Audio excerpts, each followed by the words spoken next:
Next on our list, where are we? Forgiveness. Selfishness. Selfishness.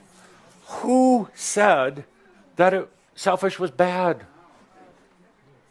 Your mother, your father, your priest, the church, everybody, your brothers, your sisters, your lovers, your teachers, the list goes on and on. They're the ones that said it. There's nothing wrong with being selfish unless you believe in sin and separation. Yeah, you see, I mean, take these elements, take all what you would consider bad energy out of it, selfish. So what? Absolutely. You think I'm crazy? I'm not going to take care of myself? Really? It's bad. You're not selfish?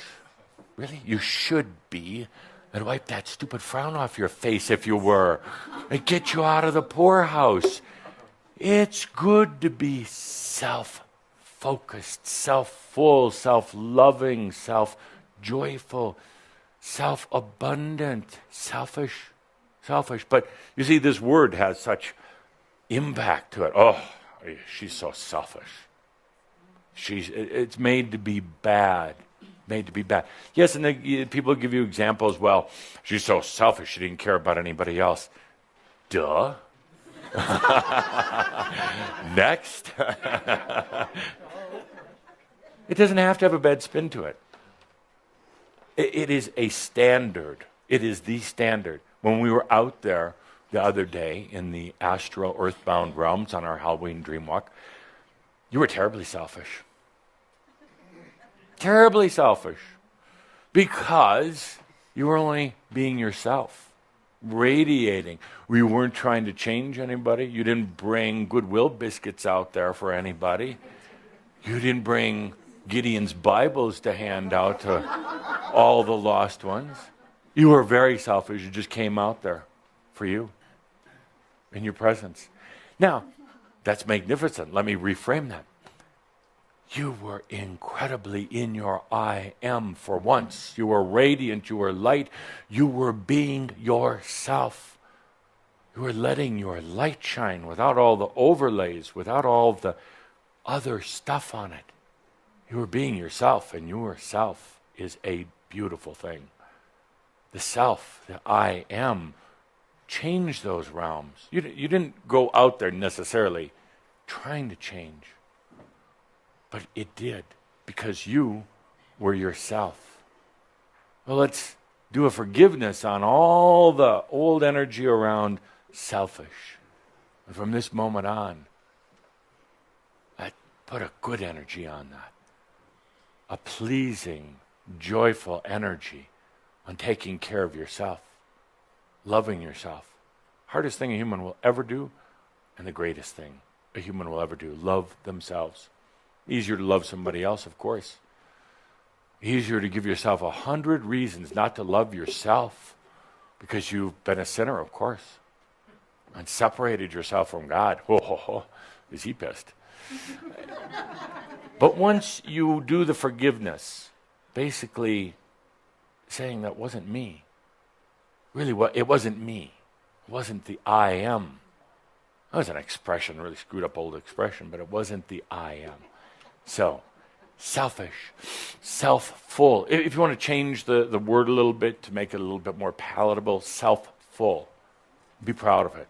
Damn proud of it. And if you ever have an experience where you need that, just be in your light, in your presence like we did the other day. Self-full, self-aware, self-I am. Good. So let's take a deep breath and forgive, release, get over. Selfish. Good. And one last one for our list. One last S, 4 S's. Stupid. Really, I mean, it's a great one. It's the only S word I could think of that related to giving yourself a hard time for doing what you call are the wrong things. And it could be the little things, going to the wrong school, marrying the wrong person, whatever it is. But there's so much of your brain talk is, oh, was I stupid? And it's all under the same category. I did the wrong thing. I shouldn't have. And it's all stupid self rather than I am self. Let's do a little bit of forgiveness, because that wasn't you that's stupid. That's you're never stupid. But really, if we were to do like a measuring thing on your assessment of your own stupidity, how stupid you think you've been about things. Oh, I can hear them clicking away right now. Oh, was I stupid? I should have done this. I shouldn't have done that. I was so stupid. That adds up, It really adds up. I mean, it doesn't just dissolve away. It stacks up.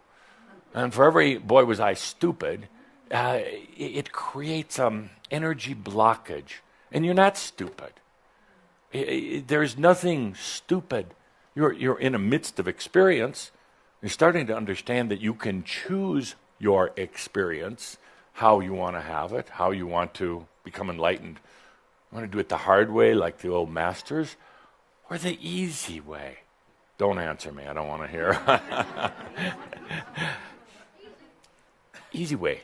But there's part of you, because I felt energetically, oh no, I have to earn it. Really? Really have to earn it? No. First of all, being a master, enlightened, is self-appointed. I mean, you don't go to enlightenment college and get a degree. It's truly self-appointed. There is not a committee of angels up there that is going to judge you. Well, that would be anti-enlightenment. It's yourself, only yourself. When you're ready, when you say, I'm enlightened, then you are. It changes everything. You want to say it, but you got all these other things going on, especially, boy, am I stupid. How can I be enlightened? Aren't enlightened people smart? No. They're simple, but they're not smart. They don't need to be smart, because smart is about human intelligence, and smart is dumb. It really is. Because, let me...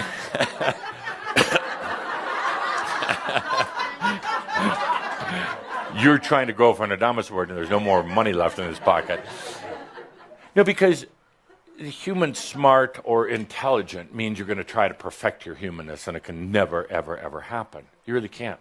You try to be smart, intellectualize yourself to enlightenment, or study your way to enlightenment. You can't. All the masters have learned, and you can learn from this also, is that you let it all go.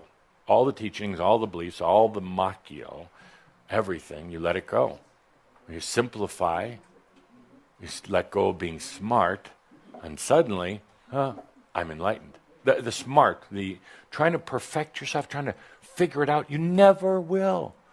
So give up trying and give yourself a lot of freedom. So, stupid, let's do, and I'm not calling you stupid, I'm pointing to the board.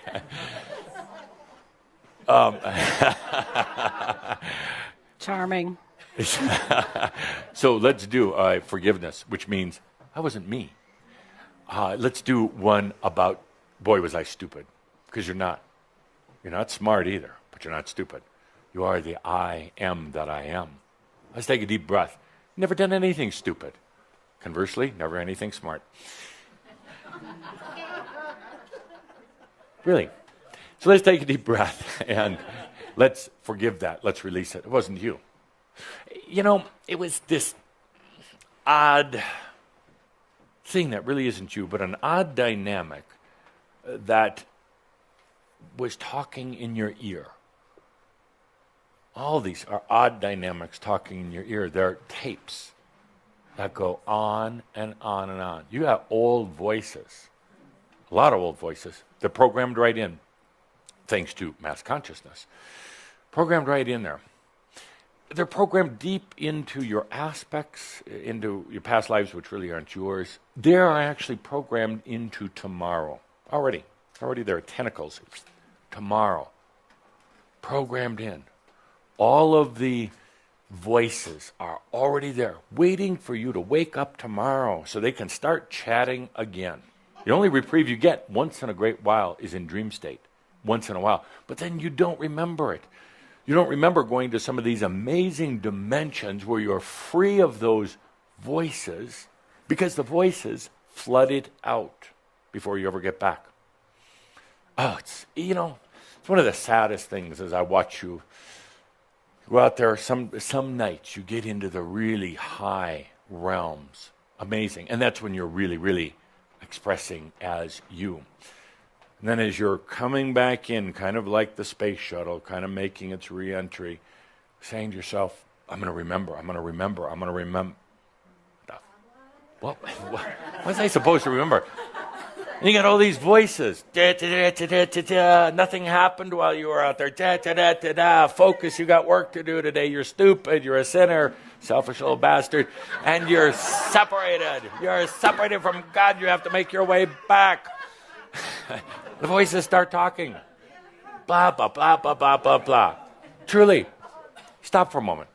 Listen. Just listen. Don't try to block. Listen. Listen to those voices. Where they come from. Whose they are.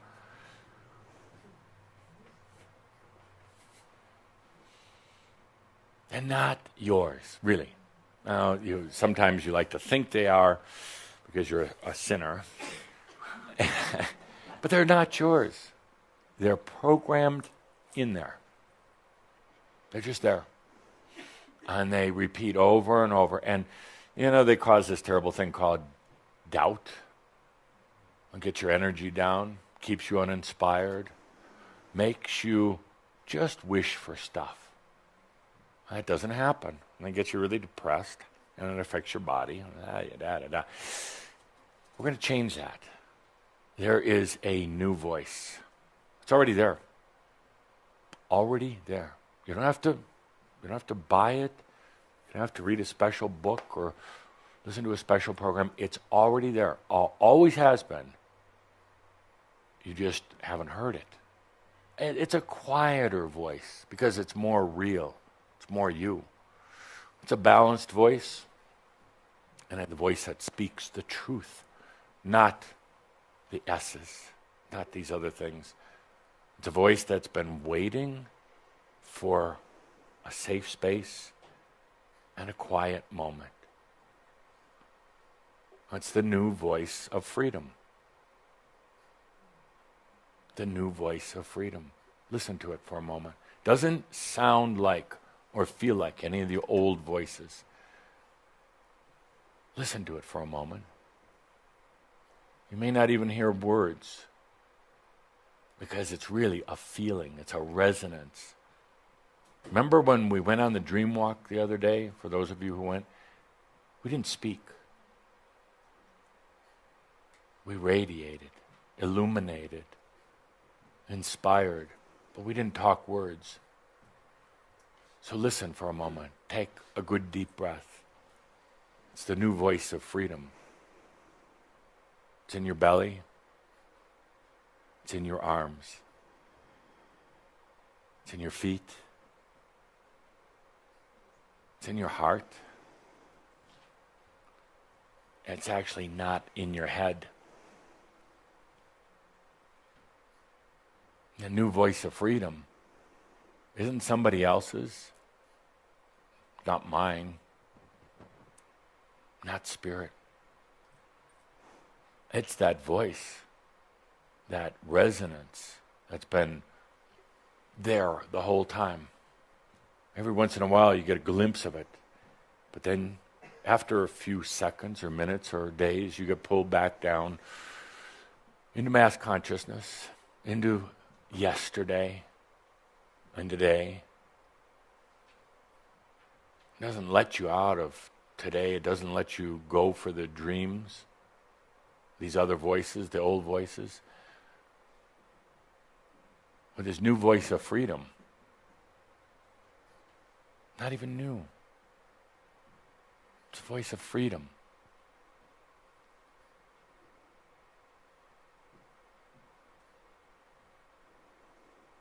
Total freedom.